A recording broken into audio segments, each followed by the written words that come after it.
Manalaru L வலய scheme கொண்டு வரப்பட்ட பொழுது அது தமிழ் மக்களினுடைய பிரதேசங்களை இராணுவத்தினால் பலாத்காரமாக பறித்தெடுக்கப்பட்டு அந்த மணலாறு என்று சொன்ன பிரதேசம் வெளியோயாக பெயர் மாற்றம் செய்யப்பட்டு அங்கு சிங்கள மக்கள் குடியேற்றப்பட்டார்கள். குடியேற்றப்படுகிற பொழுது அது ஒரு மகாபலியினுடைய ஒரு பிரிவு என்று சொல்லியும் மகாபலி நீர் அங்கு வருவதனூடாக அங்கு பெரிய விவசாய அபிவிருத்தி நடைபெற வேண்டும் அந்த சிங்கள மக்களுக்கு உத்தரவாதம் கொடுத்துத்தான் அந்த மக்கள் அங்கு குடியேற்றப்பட்டார்கள். ஆனால் அது குடியேற்றப்பட்டு இப்பொழுது ஏறத்தாழ 40 வருஷங்கள் கடந்து விட்டிருக்கக்கூடிய நிலையிலும் கூட அங்கு மகாபலி நீரும் இல்லை, அந்த மகாபலியிலிருந்து அங்கே நீர் வர மாட்டாது என்பதும் எல்லோருக்கும் தெரிந்த விடயம். மகாபலி அதிகார சபையை சார்ந்த தலைவர்கள் அல்லது அதனுடைய உயர்மட்ட உறுப்பினர்களை பாராளுமன்றத்துக்கு அழைத்து மகாபலி எல் வலயம் பற்றி மங்கள மனசிங்க தெரிவு குழுவில் பேசிய பொழுது அவர்கள் மிக தெளிவாக சொன்னார்கள், மகாபலி எல் ஸ்கீமுக்கு தண்ணி போகக்கூடிய வகையில் மகாபலியில் நீர் இல்லை, ஆகவே எல் வலயத்துக்கு நீர் போக மாட்டாது என்று கூறினார்கள். அவ்வாறு குடியேற்றப்பட்ட சிங்கள மக்களுக்கும் இப்பொழுது நீர் தட்டுப்பாட்டை நீக்குவதற்காக இப்பொழுது கிவில் ஓயா என்று சொன்ன ஒரு புதிய நீர்ப்பாசன திட்டத்தை உருவாக்க முயற்சி செய்கிறார்கள். அந்த கிவில் ஓயா என்ற நீர்ப்பாசன திட்டம் உருவாக்கப்படுமாக இருந்தால் அதில் முக்கியமாக நாங்கள் அது ஏற்கனவே இருக்கக்கூடிய சில பழந்தமிழ் கிராமங்கள், அவர்கள் செய்கை கொண்டுகிற வயல் நிலங்கள், இதைவிட 10,000 ஏக்கருக்கு மேற்பட்ட காடுகள் அளிக்கப்படும். இவையெல்லாம் ஒரு நீரேந்தல் பகுதியாக அந்த அணைக்கட்டினுடைய கிவிலோயா அணைக்கட்டினுடைய நீரேந்தும் பகுதிகளாக இவை அனைத்தும் இருக்கும். இவை அவ்வாறு வருவதனூடாக இப்பொழுது அங்கிருக்கக்கூடிய அந்த பழந்தமிழ் கிராமங்களும் நீரில் மூழ்குவது மாத்திரமல்லாமல் அவர்களும் இடம்பெயர வேண்டும் என்ற சூழ்நிலைகள் ஏற்படும். ஆகவே இப்பொழுது என்ன நடைபெறுகிறது என்றால், ஏற்கனவே மணலாறு என்று சொன்ன இடத்தில் இருக்கக்கூடிய ஆயிரக்கணக்கான குடும்பங்கள் வெளியேற்றப்பட்டு சிங்கள மக்கள் குடியேற்றப்பட்டது போல இப்பொழுது கிவிலோயா என்ற திட்டத்தை சிங்கள விவசாயிகளுக்கு நீர் கொடுப்பதற்காக தமிழ் பிரதேசத்தில் இருக்கக்கூடிய அங்கிருக்கக்கூடிய பழந்தமிழ் கிராமங்களையும் இடம்பெயர வைத்து அங்கு மீண்டும் ஒரு சிங்கள குடியேற்றத்தை இன்னும் ஒரு சிங்கள குடியேற்றத்தையும் அங்கு கொண்டு வருவதற்கான முயற்சிகளை இந்த அரசாங்கம் மேற்கொண்டு வருகிறது. இது நிச்சயமாக வடக்கு மாகாணம், ஏற்கனவே கிழக்கு மாகாணத்தில் பல்வேறுபட்ட நீர்ப்பாசன திட்டங்கள் கொண்டு வந்து பல்லாயிரக்கணக்கான சிங்கள மக்கள் குடியேற்றப்பட்டிருக்கிறார்கள். இது அம்பாறை மாவட்டத்தில் நடந்திருக்கிறது, திருகோணமலை மாவட்டத்தில் நடந்திருக்கிறது, வவுனியாவில் பதவியா போன்ற இடங்களெல்லாம் அவ்வாறான குடியேற்ற திட்டங்கள் தான் நடந்தது. இப்பொழுது தொடர்ச்சியாக நாங்கள் பார்த்தால் வவுனியா வடக்கில் பல்வேறுபட்ட சிங்கள குடியேற்றங்கள் இந்த யுத்தத்துக்கு பிற்பாடு கொண்டு வரப்பட்டது. ஆகவே அந்த யுத்தத்துக்கு பிற்பாடு வந்த அந்த குடியேற்ற திட்டங்கள் இப்பொழுது மீண்டும் அங்கு குடியேற்றுவதற்கு இப்பொழுது புதிதாக வந்திருக்கக்கூடிய அரசாங்கம் ஏறத்தாழ 23,500 மில்லியன் ரூபாய்கள் செலவில் 4 வருடங்களுக்குள் இந்த திட்டம் நிறைவேற்றப்பட வேண்டும் என இந்த அரசாங்கம் ஆரம்பித்திருக்கிறது.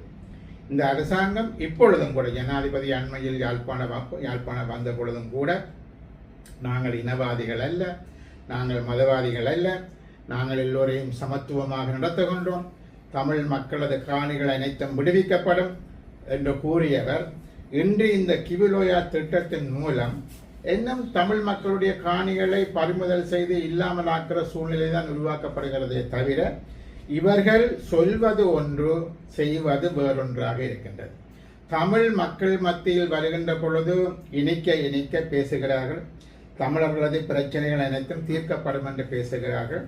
ஆனால் நடைமுறையில் நாங்கள் பார்க்கின்ற பொழுது பல்வேறுபட்ட திட்டங்களூடாக சிங்கள பௌத்த மேலாதிக்கத்தை நிறுவுவதற்கான முயற்சிகளைத்தான் மேற்கொண்டு வருகிறார்கள். இவ்வாறான விடயங்களுக்கு எதிராக தமிழ் மக்கள் போராட்டம் நடத்துகின்ற பொழுது அதற்கு இனவாத சாயம் பூசப்படுகிறது. ஏதோ சிங்கள மக்களுக்கு எதிராக நாங்கள் செயற்படுகிறோம் என்ற மாதிரியான ஒரு சாயம் பூசப்படுகிறது. ஆகவே அவர்கள் வெளியில் உலக சர்வதேசத்துக்கும் சரி சிங்கள மக்களுக்கும் சரி என்ன சொல்ல முற்படுகிறார்கள் சொன்னால், தமிழ் மக்கள் இனவாதிகள் என்ற விதமான ஒரு சாயத்தை பூசி தமிழ் மக்களது நிலங்களை பலாத்காரமாக கையெழுத்து அங்கு சிங்கள குடியேற்றங்களை கொண்டு வருவதற்கான நடவடிக்கைகள் தொடர்ந்து நடைபெறுகின்றது. ஆகவே இதற்கு எதிரான போராட்டம் நாளைக்கு 2ஆம் தேதி நெடுங்கேணியில் இந்த போராட்டம் நடக்க இருக்கிறது. இது நாளியன் போராட்டத்துடன் இது முடிவடைந்து விட மாட்டாது. அரசாங்கம் இதனால் ஏற்படக்கூடிய தமிழ் மக்களுக்கு ஏற்படக்கூடிய பாரிய விளைவுகளை சிந்தித்து இந்த திட்டத்தை நிச்சயமாக நிறுத்த வேண்டும். அவ்வாறு நிறுத்தாவிட்டு அங்கு சிங்கள மக்கள் குடியேற்றப்படுவார்களாக இருந்தால் அது நிச்சயமாக இந்த அரசாங்கம் ஏனைய அரசாங்கங்கள் முன்னெடுத்து கொண்டு வந்த அதே விடயங்களை இவர்களும் முன்னெடுப்பதாகத்தான் இருக்கும். ஆகவே தமிழ் மக்கள் மத்தியில் தங்களுக்கு பாராளுமன்ற உறுப்பினர்கள் இருக்கிறார்கள், தமிழ் மக்கள் எங்களுக்கு வாக்களித்திருக்கிறார்கள் போன்ற விடயங்களை கூறி அவர்கள் அதன் காரணமாக தாங்கள் தமிழ் மக்களுக்கு அனைத்தையும் செய்ய இருக்கிறோம் என்ற விதமான கருத்துக்கள் தான் தொடர்ந்து சொல்லப்படுகிறது. அது யாழ்ப்பாணத்தில் சந்திரசேகரா இருக்கலாம், ஜனாதிபதியாக இருக்கலாம், அல்லது பிமல் ரட்நாயக்கா போன்றோராக இருக்கலாம். இவர்கள் எல்லோருமே அவ்வாறு தான் செய்கிறார்கள். ஆனால் நடைமுறையில் பார்க்கிற பொழுது ஒரு பக்கத்தில் காணிகள் விடுவிக்கப்படவில்லை என்பது ஒரு புறம். பல உதாரண வட்டக்கத்தில் இருக்கக்கூடிய ஃபார்ம் ஸ்கூல் இப்பொழுது யுத்தம் முடிந்து 16 வருஷங்களாகியும் கூட அந்த ஃபார்ம் ஸ்கூல் கூட இன்னும் இராணுவத்தினுடைய கட்டுப்பாட்டில் தான் இருக்கிறது. பல்வேறுபட்ட தென்னந்தோட்டங்கள் அல்லது கஜி ஃபார்ம் போன்ற அனைத்தும் இன்னும் இராணுவத்திடம் தான் இருக்கின்றது. வன்னி பிரதேசத்தில் ஏறத்தாழ 35,000 ஏக்கர் இன்னும் ஒரு பிரயோசனமான, அதாவது கஜி ஃபார்ம், கோகனட் ஃபார்ம் போன்ற பல்வேறுபட்ட பண்ணைகள் அனைத்தும் இன்னும் அவர்கள் வைத்து அதன் மூலம் அவர்கள் தங்களது பொருளாதாரத்தை வளர்த்துக் கொள்கின்ற ஒரு போக்கைத்தான் நாங்கள் பார்க்கின்றோம். ஆகவே இந்த வகையில் நாளைய தினம் 2ஆம் தேதி நெடுங்கேணியில் நடைபெற இருக்கக்கூடிய தமிழ் மக்களை மிக மிக பாதிக்கக்கூடிய தமிழ் மக்களினுடைய இனப்பரம்பலை மாற்றி அமைக்கக்கூடிய இவ்வாறான குடியேற்றங்களை நிறுத்த வேண்டும் என்ற கோரிக்கையை முன்வைத்து அங்கு ஒரு போராட்டம் நடைபெற இருக்கிறது. ஆகவே அனைத்து தமிழ் மக்களும் அதில் முக்கியமாக கலந்து கொள்ள வேண்டும் என்று சொன்னால் படிப்படியாக நாங்கள் எமது காணிகளை தொடர்ச்சியாக இழந்து வருகிறோம். கிழக்கு மாகாணத்தில் மிக பெரிய அளவிலான காணிகள் இழக்கப்பட்டிருக்கிறது. இப்பொழுது வடக்கு மாகாணத்திலும் அந்த விடயங்கள் பல்வேறுபட்ட இடங்களில் முல்லைத்தீவில், வவுனியாவில் ஏற்கனவே நடந்து முடிந்தது போக இப்பொழுது தொடர்ந்தும் அந்த விடயங்கள் நடைபெறுகிறது. ஆகவே இவற்றை நிறுத்துவதற்கு நாங்கள் அனைவரும் ஒன்று சேர்ந்தால்தான் இவற்றை நிறுத்துவதற்கான முனைப்பை காட்டலாம். அனைவரும் ஒன்று சேர்ந்து நாங்கள் குரல் கொடுப்பதன் ஊடாகத்தான் கொழும்பில் இருக்கக்கூடிய தூதுவர்களோ அவர்களோ கூட என்ன நடைபெறுகிறது என்பதை பார்ப்பார்கள். ஆகவே அந்த வகையில் அனைத்து மக்களும் இதற்கு ஆதரவாக செயற்பட வேண்டும், இதில் கலந்து கொள்ள வேண்டும் என்று ஜனநாயக தமிழ் தேசிய கூட்டணியின் சார்பாக நாங்கள் கேட்டுக்கொள்ள விரும்புகின்றோம். அதே போன்றுதான் வருகிற 4ஆம் தேதி இலங்கையினுடைய சுதந்திர தினம். இலங்கையுடைய சுதந்திர தினத்தை எப்பொழுதும் தமிழ் மக்கள் தங்களுக்கு கிடைத்த சுதந்திரமாக கருதியது கிடையாது. 72ஆம் ஆண்டு குடியரசாக மாறிய பொழுதோ அந்த குடியரசு யாப்பு என்பது அந்த குடியரசு யாப்பு வந்தனால் கரிநாளாக பிரகடனம் செய்யப்பட்டது. அதே போல சுதந்திர தினத்தையும் தொடர்ச்சியாக தமிழ் மக்கள் சுதந்திர தினத்தில் எப்பொழுதும் அவர்கள் கலந்து கொள்வது கிடையாது. அது ஒரு அரசாங்கத்தினுடைய ஒரு அந்தஸ்து பெற்ற ஒரு நிகழ்வாக இருக்கிறதே தவிர தமிழ் மக்கள் கலந்து கொண்டு எங்கள் நாட்டுக்கு சுதந்திரம் கிடைத்தது என்று அவர்கள் எப்பொழுதும் சிந்தித்தது கிடையாது. இப்பொழுது நாங்கள் பார்த்தோம் என்று சொல்லி சொன்னால் இந்த சுதந்திர இலங்கையில் இன்னும் தமிழ் மக்களுக்கான பல்வேறுபட்ட பிரச்சனைகள் தொடர்ந்து இருந்து கொண்டுதான் இருக்கிறது. பயங்கரவாத தடை சட்டத்தை நீக்குவதாக கூறினார்கள். ஆனால் இப்பொழுது புதுவிதமான ஒரு பயங்கரவாத தடை சட்டம், அதாவது அரசை காப்பாற்றுவதை நோக்கமாக கொண்டு அதனை பாதுகாப்பதற்கான ஒரு பயங்கரவாத எதிர்ப்பு சட்டம் என்று கொண்டு வருகிறார்கள். யாருக்கு எதிராக அரசை காப்பாற்றப் போகிறார்கள்? மக்கள் அரசுக்கு எதிராக குரல் கொடுத்தால் அல்லது மக்கள் அரசுக்கு எதிராக போராடினால் அவர்களை கைது செய்வதற்கான ஒரு சட்டம். அது முன்னர் இருந்த பயங்கரவாத சட்டத்திலும் விட மிக மோசமான ஒரு சட்டத்தை கொண்டு வர முயற்சிக்கிறார்கள். அதே போல தொடர்ந்து நான் ஏற்கனவே கூறியது போன்று காணிகள் தொடர்ந்தும் விடுவிக்கப்படாமல் தான் இருந்து கொண்டிருக்கிறது. புதிய அரசாங்கத்திலும் அதுதான் நிலவரமாக இருக்கின்றது. அதே போல ஒரு சொற்பமாக இருக்கக்கூடிய மிச்சம் சொச்சமாக இருக்கக்கூடிய அரசியல் கைதிகளை விடுவிப்பது கூட இந்த அரசாங்கம் ஒரு அங்குலந்தானம் அந்த விஷயத்தில் முன்னேற்றத்தை கண்டதாக இல்லை. அதே போல இப்பொழுது கிவிலோயா குடியேற்ற திட்டம் அல்லது தொடர்ச்சியாக இராணுவம் ஒரு இடத்தை விடுவதாக கூறினால் இன்னும் ஒரு இடத்தை இராணுவம் கைப்பற்றுகின்ற நிலைமைகள் தான் இன்னும் ஆக்கிரமிக்கின்ற நிலைமைகள் தான் இன்னும் இருக்கின்றது. ஆகவே இவை எல்லாவற்றையும் சுட்டிக்காட்டி தமிழ் மக்களுக்கு இந்த நாட்டில் உண்மையான சுதந்திரம் தமிழ் மக்களுக்கு இல்லை. தமிழ் மக்கள் இன்னும் ஒரு அடக்கப்பட்ட இனமாக, ஒடுக்கப்பட்ட இனமாக, இன்னும் அரசாங்கத்தினுடைய அடக்குமுறைகளுக்கு உட்பட்ட ஒரு இனமாக தொடர்ந்து இருக்கின்றார்கள். அவர்களது குடிசன பரம்பல் என்பது மாற்றப்படுகிறது, அவர்களது காணிகள் என்பது பறிமுதல் செய்யப்படுகிறது. ஆகவே இவற்றை தொடர்ச்சியாக வெளிப்படுத்தும் முகமாக இந்த சுதந்திர தினம் என்பது தமிழ் மக்களுடைய கரிநாள் என்பதை பல்கலைக்கழக மாணவர்கள், யாழ்ப்பாண பல்கலைக்கழகம், மட்டக்களப்பு கிழக்கு பல்கலைக்கழகம் போன்ற பல்கலைக்கழக மாணவர்கள் ஒன்று திரண்டு கிளிநொச்சியிலும் யாழ்ப்பாணத்திலும் இந்த நாட்களை, இந்த சுதந்திர தினத்தை கரிநாளாக அனுஷ்டிக்கும்படி கோரிக்கைகளை முன்வைத்திருக்கிறார்கள்.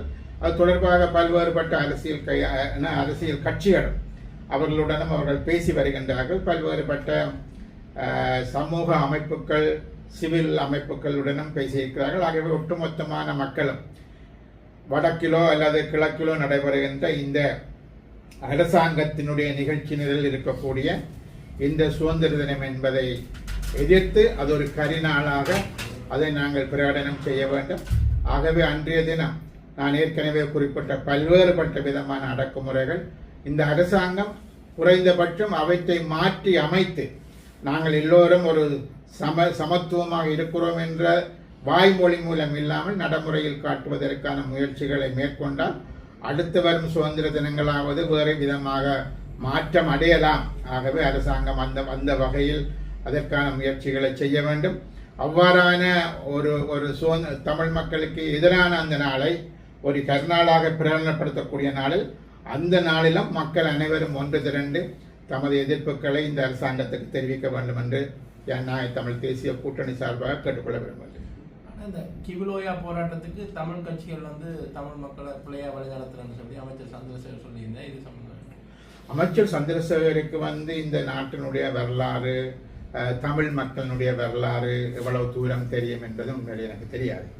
அமைச்சர் சந்திரசேகருக்கு தெரிய வேண்டும் அம்பாறை மாவட்டத்தில் அம்பாறை எவ்வாறு உருவாக்கப்பட்டது என்று சொல்லி சொன்னால் தமிழ் மக்களுடைய அங்கு அந்த அங்குள்ள நீர்ப்பாசன திட்டங்களை கொண்டு வந்து குடியேற்றங்களை உருவாக்கி குடியேற்றங்கள் அனைத்தையும் சிங்கள மக்களுக்கு கொடுத்தது மாத்திரமல்ல, அங்கு ஒரு சில தமிழ் மக்களுக்கு கொடுக்கப்பட்ட குடியேற்ற திட்டங்கள் பிற்பாடு அங்கிருந்த சிங்கள மக்கள் அவர்களையும் அடித்து விரட்டி ஒட்டுமொத்தமாகவே அது இன்றைக்கு சிங்கள மக்கள் 98% சிங்கள மக்கள் வாழ்கின்ற ஒரு பிரதேசமாக அம்பாறை மாற்றமடைந்திருக்கிறது. அதே போல திருகோணமலை மாவட்டத்தில், அதே போல முல்லைத்தீவில், அதே போல வவுனியாவில் இது எல்லாம் விவசாய திட்டம், நீர்ப்பாசன திட்டம் என்ற அடிப்படையில் தான் ஒவ்வொரு அரசாங்கமும் கொண்டு வந்தது.